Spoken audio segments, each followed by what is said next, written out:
Once a motherfucking again, Come Lil on. Blood TV, back with another Lil Blood TV exclusive, powered by Thakur Media. Man, how am I gonna start this one off? First off, I salute this young brother. Um, man, man, positivity. Come on. That's the word that's coming to my brain. It's heavy on my heart right now. Beautiful. Positivity. One of the most positive, influential Africans I done came across in a long time. I'm not gonna sit here and act like we got this super dope ass relationship or he my day one friend. Nah, we not gonna do that fake shit. I got wind of the young brother like a year or so ago. I think during the pandemic, to be For honest. sure. I seen him doing his good company shit where he was having artists come through and, do some little shit, freestyle type shit. And I think I reached out like, man, fuck with me. And at that time, he wasn't where he is today.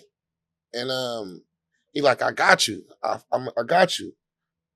He got busy, start working, going up. Come on. And I double back. And sometimes when you double back and tap back in, people act real funny. Like they act real bougie. And when I double back, I'm like, oh, you owe me, bro. We like, nigga, I've been working, but nigga, we got it. Don't trip. So man of his word, tapped in and here we are. LaRussell, how you doing, African? Lovely, man. Lovely. Beautiful. That was a great intro. Yeah, for sure, for sure. Come on. Man, it's so much shit running through my mind right now because I see you do so much.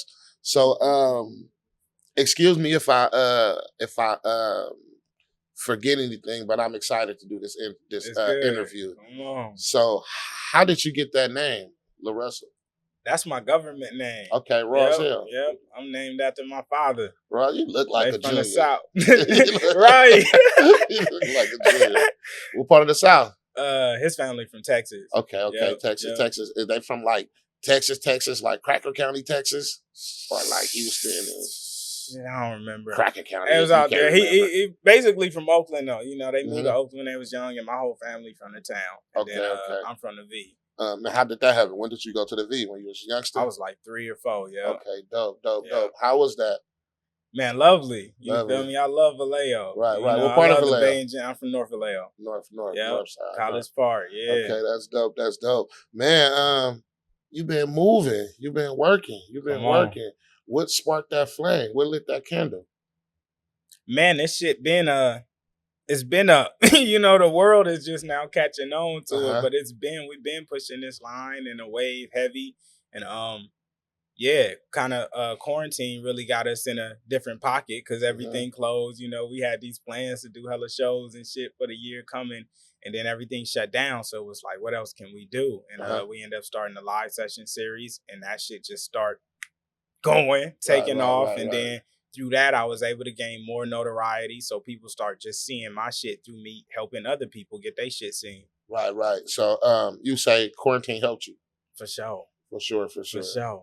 Definitely. So COVID turned us up. Definitely. Shout out COVID. Shout out COVID. So the backyard sessions I be seeing you have. Yeah. How did that come apart? That's actually recent. The backyard shit is recent. Another thing where we doing shows and I was renting out venues, like having to pay up front all my bread, and I wasn't getting like the best splits, or just like it's just a lot of politics and a lot of shit that come with venues. So it was like, bro, we need to make our own. The goal was to create our own venue. So the backyard came about through that. So who is the I think the white guy? I just seen you give him a computer. Tote, that's my dog, man. So that's what you do. Tote produced like 4 of my albums. Yeah, we just caught him a laptop, man. We always getting the team right, making sure we got the right tools to do our job. Right. So is he the one like that help you push the backyard sessions y'all be having? Nah, so Tote produced like Marlon 7, Cook Together, Eat Together. I got a few projects by him. The backyard was really me and the homies just how we finna come up with a venue, you feel me? I always got crazy ass ideas, and I'm like, let's do it. Let's run the play. I seen in another interview you had not too long ago, you was like, nigga, I didn't have no team. I just had my niggas. Right. Like, and you were so passionate when you said that. I kind of like felt that. That kind of Right. like struck a nigga home because that's kind of like how I am. Like, nigga, I never had no A&Rs, no PR. I just had my team. No my publicists, no none of that none shit. of that right? shit. None of that shit. And when you said that shit, I'm like, damn, like, you know, I really feel that shit to the bone. Come on. To the bone. So the route you took, straight independent, no. Straight independent. It's been me and the homies. Right, me and right. the homies, like all the content you see, we produced over 500-600 pieces of content. Right, That's right. all shot by my team, edited by my team, I edit, Tieta edits, you feel me? Like this is all my niggas producing this content. When you see us do shows, you're gonna see us pulling in equipment, audio, all this shit. It's like, it's all the homies. Right, right. That's definitely dope. So growing up in Vallejo, obviously you didn't take the street route. Am I right? Not necessarily. No, okay, explain it to me then. Just immersion, you feel me? Like you naturally around your surroundings, you feel me? So I got to dabble here and there, but you know, I just take the life route. Right. Ooh, that's deep. That's deep. Was it like, do you say it was kind of like rough growing up for you? Was it like ugly? Like, was it, you know? Nah, you know, no. But it's what's a norm to you is not a norm to some. You feel me? Right, but okay. I describe my upbringing as hyper normal. You know, lower middle class, and we regular niggas. I lived in the hood. You feel me? But it's like Dave Chappelle say this joke where he's like my dad did good enough to be like the broke nigga in the rich neighborhood. Right. We was like opposite. It was like the niggas who had some money in the broke neighborhood. You feel me? So normal though, normal. You feel me? I was immersed and surrounded in North Vallejo. You know, Dre from North Vallejo. We got a bunch of legends from there and from the area, but you know, hyper normal. Who was some of your influences musically? Musically, Pac for certain, Mac Dre of course, DMX, and then, you know, later on, Kanye was a very big one. And then later on, Kendrick, Cole, Drake, you know, the three-headed goat, of course. If you had to pick out of three-headed goat, just one of them to be on the project, to do a project with, which one would it be? It's got to be Drake. It's got to be Drake. Okay. I just know the impact and influence that comes from it. You feel me? That Drake package, it just takes you to a different level in life. Right. So, you said your dad was kind of like from Oakland. Did you grow up in Oakland at all too? Nah. I moved to the V when I was 3. Just 3. Yeah. So just strictly V, no Oakland ties, none of that shit. I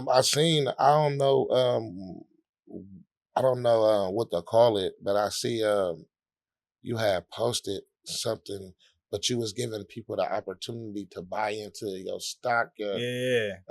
Explain that to me. I'm kind of confused. Basically we allow fans and investors, just people who fuck with the movement, to buy a percentage of revenue from the stream. So like, you know, when you put your shit on distro and to go to Spotify, you get paid every month. So we allow people to buy a percentage of that revenue. So say if I make 10,000 off a song a month, I allow you to buy a percentage of that 10,000. If you buy 5%, then every month you're gonna get 5% of whatever's coming in from that song. That's dope as fuck. What gave you that idea? New way, man. I don't even fucking remember. It's just I'm always having you know, these sporadic thoughts and ideas, and it's like, all right, how can we get the people who support us to be able to capitalize off of this movement as well, instead of having to like go get capital from labels or have to wait on somebody to you know, want to fund you. You go straight to the people who are already supporting you. Like, these niggas already play my music, they should be the ones making money with me. You feel me? The people who support you should be the ones making money with you. Right. You remind me of Fred Hampton or UEP. Like, you give me those vibes. You give me those vibes. It's in a your new music. Revolution. Yes, definitely remind me of a revolutionary, man. Yeah. Like, I smell it on you. You get what I'm saying? Like, are you into revolutionary things? Like, are you into history? Man, I feel like what I'm doing is revolutionary. Yes, You know, sir. I feel like I'm a byproduct of the revolution. Definitely. You know, one of my big things is community, and it's making sure like shit just makes sense and what we doing, you feel me? Like heavily. Right. And I respect, like I was telling you off camera, I'm like, you grab so much attention and you just regular. I never see you flashy. I never see you with no big jewelry on. I just see you like your natural aura, like Come you on. feel me, and people I am the gravitate to jewelry. you. Thank you, Come on, I am the thank you. jewelry. And that's so raw. And I'll be tweaking. I'll be tweaking on how you be in the back of trucks and just rapping and just, I'll be like, damn, that is so lit. Like, Right. why didn't I think of that? Like, you feel me? Right. I'll just commend you on how your mind stay working. What motivates you to do that? Man, I love to create shit. You know, Mhm. like I really love to create shit. That is my energy. I like to do new shit, different shit. You know, getting in the back of the truck was like, man, we ain't seen nobody do it. Let's go do that. You feel me? Right. I just like constantly kind of pushing that barrier and that limit of like what can be done. You know, we haven't seen a lot of rappers do the shit that we're doing, and it's like, bro, we finna do it. We're gonna try it. I'm just a nigga who everything I think of, I try. Everything. What was some of your who were some of your Bay Area influences? Man, Richie Rich, 40, Dre, Too Short. My mom's a big Too Short fan. We heard a lot of Short. Drew Down. You know, Delinquents. My mom used to slap the shit out of that.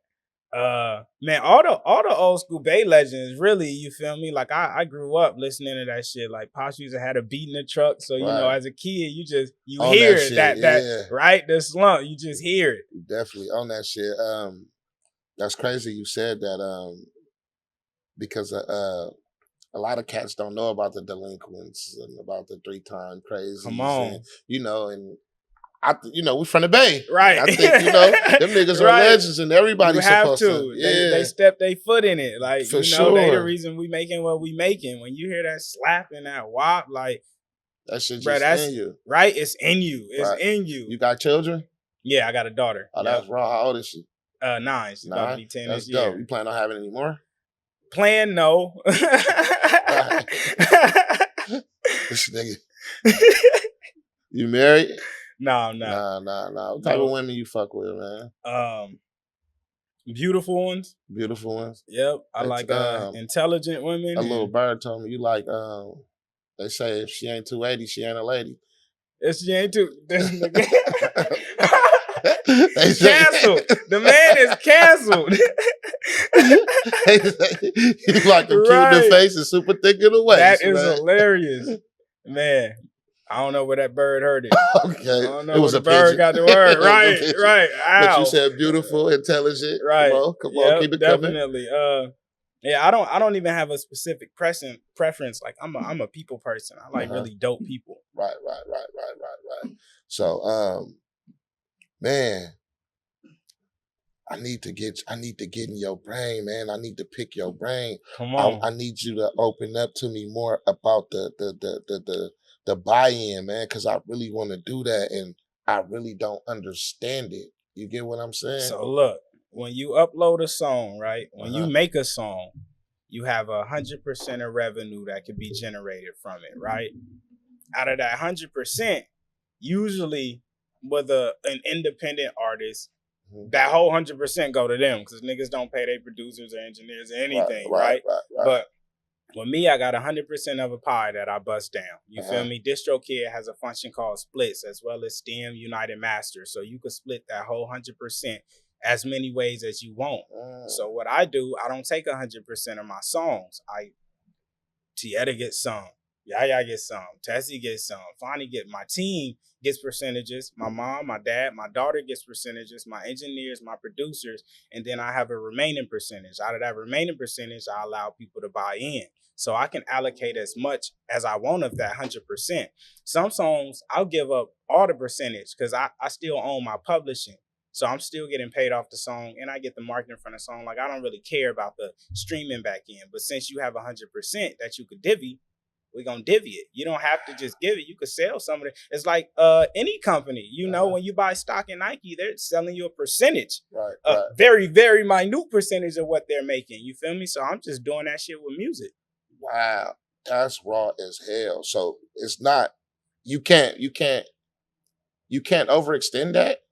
You know what I mean? Like, you never had that problem. Like, it's too many people. Bro, I got songs where, like I say, I'm only walking away with like 5 to 8% of it, and I don't care because I say I own Pub and I got 500 other songs. If the people get to eat, we won. You feel me? Wow. And the thing is, we get upfront capital for it. You know, like someone's paying me capital to have a percentage in what I'm doing and in my growth, and that money is in a perpetuity. Niggas getting paid forever. Like I'm sending somebody kids to college in 5, 10 years. You feel me? Wow, that's raw.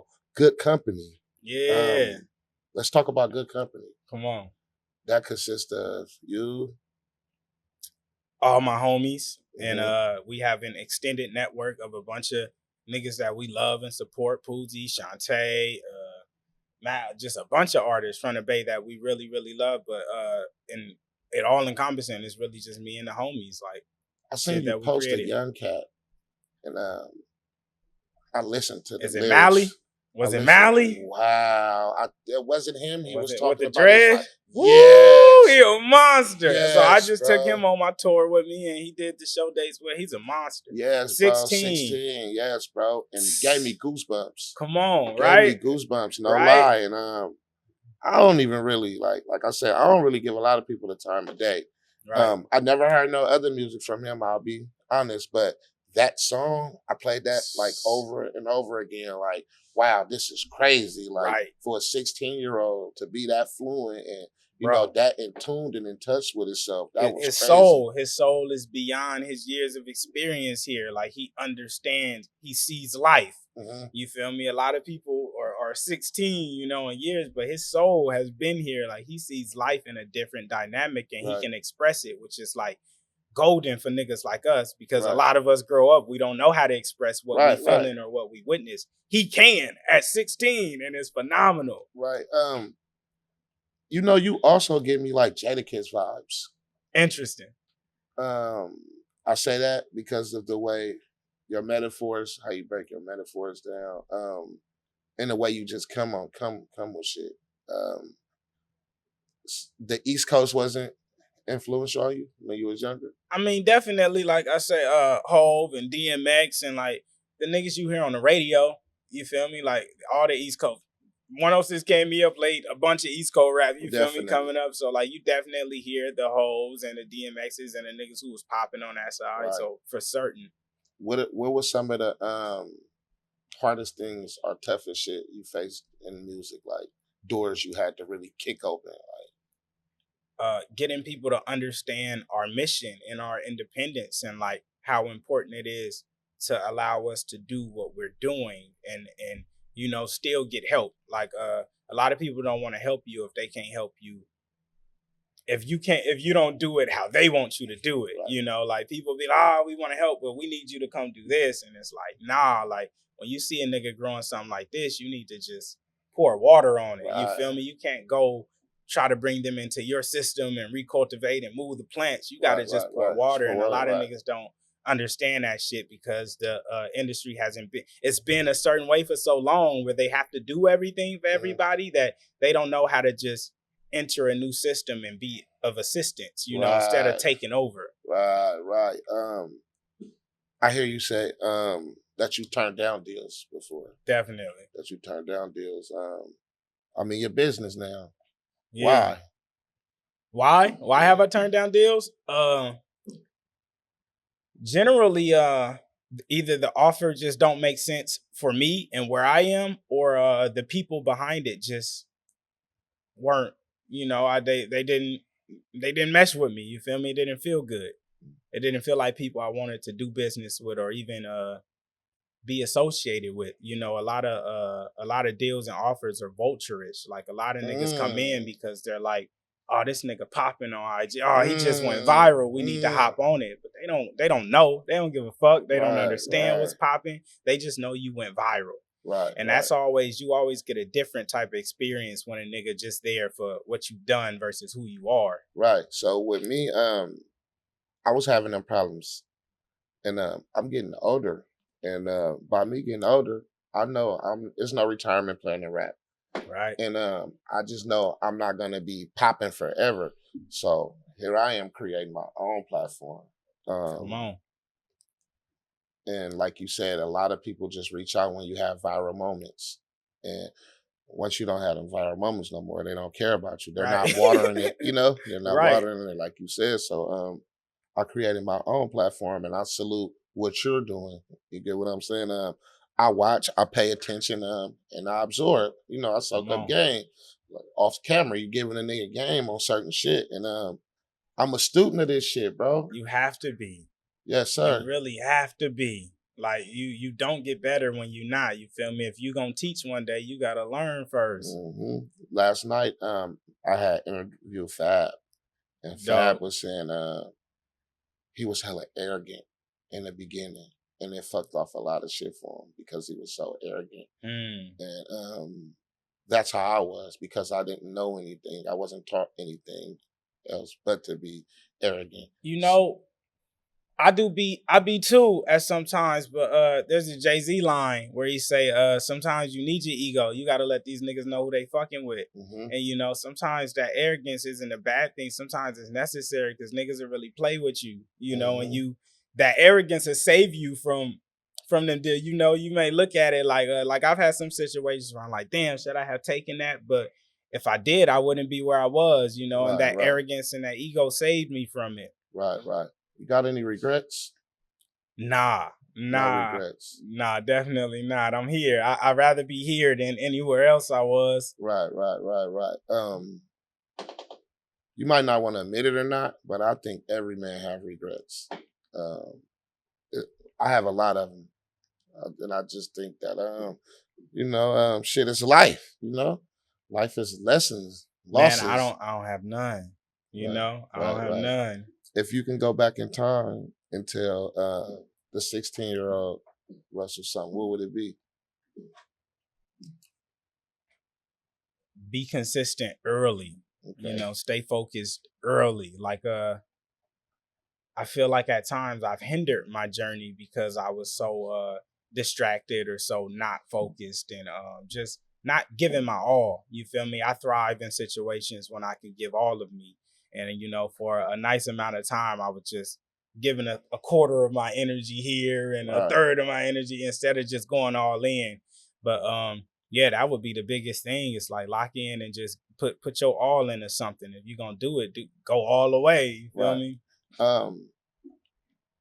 What would you tell that 15-year-old kid that's watching this interview right now? What would you tell him? Like, you know, if he feel like the weight of the world is on his shoulder, you know, he want to give up. He ready to go pick up a dope sack. He ready to go pick up a gun. He ready to go knock an old lady over for her purse. What would you tell them right now? Man, that same as the last statement. It's like you gotta really you can't choose what you want now over what you want most.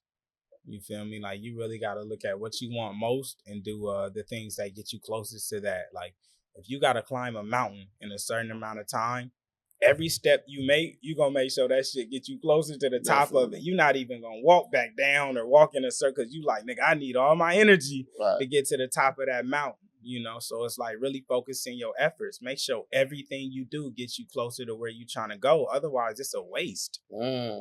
Oh, say that again. Definitely. Fucking waste. What drives you? What wakes you up every morning? What makes you just go as hard as you go? Like, what's your motivation? Life. And man, like, you know, some days I wake up and I don't be happy I woke up. You know, some days I don't want to be. I want to be done. You feel me? And I don't want to be here. But I also got like it's just something in me to where, like, bruh, this shit really just in me. Like, I can't even stop. You know, some days I'll be like, I'm gonna rest today. I'm gonna take a break, and I can't because it's just in me naturally to move. And I know what I'm doing is some shit that ain't never been done. you know, one of my best friends have been on this journey with me for years, since middle school. And like we really experiencing this shit together, shit that we never imagined. You know, life is going in a matter that we never imagined. We didn't think this shit was possible. I didn't have no uncle, siblings, or nothing who made it. He didn't have none who made it. We never witnessed or experienced this shit. This shit really like fake. You know, at a moment it feels really fake. Like I'm meeting Diddy's and all these different people where it's like as a kid you never imagined. Crazy. Yeah. Insightful, you know, definitely. Insightful. Did you get to pick his brain? Slightly, not really. It was kind of really just kicking back and just kind of vibe, right? Yeah. On some serious shit. How do you deal with depression? Man, I meditate. I ride my bike. I try to go play basketball, tennis. I smoke weed, you know, but really it's going through the motions, you know. Life is a roller coaster, up and down. You gotta ride that bitch with your hands up. You feel me? Like that's really what it is. It's no real way of like dealing with it. It's kind of just figuring out how to, instead of fighting, trying to dance. You know, we could either fight or we could dance, and that's really what this shit is. Have you ever been in a dark ass place, like suicidal dark places? Like definitely. You know, I got an album called Silence Won't Save You where I kind of wrote. That whole album was kind of in that space of man, I've been in that space several times. You know, my mom actually tried to commit suicide and like, you know, tried to overdose and we had to take her to the hospital and all that shit. So it's like witnessing that even gave me a different insight into it. And then I end up having my own battles. I never really battled with depression until I start really chasing this shit. Honestly, like, you know, in high school and early work, I never remember really dealing with depression, but it was also like, I was numb to it. I used to block certain shit out, you know, because my pops is like, you know, he's a hyper masculine male. So, you know, we don't even, for a minute, I thought depression wasn't even real. Like, nah, that's your failure, you making up. But it's like, yeah, I've been in them spaces several times. You feel me? You really gotta, that's where it's really a testament of just like your will and your life and your urge and what your goal is here. You feel me? I feel like I've been placed here for a specific mission. So I'm just in this motherfucker until I'm not. You raw, bro. You so much of a wholesome fellow, bro. And I hear a lot of different shit in your music, bro. A lot of different shit. And I can see why you're where you at today. You get what I'm saying? Like, and it's a blessing. Like I said, it's a blessing. My apologies for being so much of a late bloomer, you know. But like I said, you know, you dope as fuck. Come on. I appreciate your truth. I appreciate you just sitting here across from me. You know, you can be doing anything right now. You know, chose to pull up and fuck with me. We had to make it happen. Yeah, we definitely had to make it happen. So, yeah, thank you. Thank you. Of course. A question I always ask is, where would you see yourself in the next 5 years? Man, wherever this work take us, you know, I plan to retire. You know, he's like, rap ain't got a retirement, but for me, it's like, nigga, I'm planning to retire, you know, and just be able to enjoy life and really figure out, you know, what I enjoy and cultivate at my own. What do you enjoy outside of music? Women, weed, mushrooms, hooping, riding bikes, you know, like I'm a simple. Shrooms go crazy? Man, have you ever hit the shrooms? Life changing experience, nigga. Like, man, I be in now, but my first time, really like, man, I get that shit credit for really like the being you experiencing now and this energy wasn't always here. You feel me? I wasn't always the way I speak now, and a lot of this shit wasn't here, and shrooms really woke me up out of a sleep. You feel me? Like it was I was able to see life in the pineal gland, right? Pineal gland, your third eye opened up, and that's really what it is. Like it kind of teaches you acceptance and you just grow a different understanding of what this shit is. Like, bro, taking shrooms really just allowed me to see life in a way that I wasn't able to prior. Right. Definitely. I definitely appreciate you, man. I'm not gonna hold you up all day. Hopefully we can continue this session. We can double back again. We gotta double back. Maybe we can double back off shrooms. Ooh, that's it. We gotta be outside. We're gonna do it on shrooms. We gotta be outside. Definitely. Like I said, I appreciate you, bro. I appreciate you a lot. This interview, it mean a lot to a nigga, and I done learned a lot about you, you know, and I gotta finish cracking your brain, man. I gotta get in there. I got to, man. Professor X. Professor X. Yeah, man. You really are. I really need that pink slip. I dogged you in the ping pong. But, dog, right. You gonna get on these cameras and lie. We ain't gonna talk about that though. Right. But man, I thank you, bro. Appreciate you. I salute you. Much success. Keep doing you, man. Keep doing you. And we gotta keep this shit lit, bro. Incredible. Appreciate you. Incredible honor, bro. Yes, sir. Come on. Instagram at LaRussell, LaRussell on everything. Okay, everything. That's where you tweaking at the most. Instagram, no Twitter. Twitter too. We over there. YouTube, everything. Okay. OnlyFans. I ain't got the OnlyFans. Okay. Man, Bandman Kevo been running up the bag on OnlyFans though. Some people know how to take advantage. Right. I haven't crossed that road yet. Right. It's all good. Yeah, man. We gonna definitely keep this shit lit. Appreciate you, bro. Of course. Yes, sir. Yeah. Yes, sir. Beautiful. Yeah.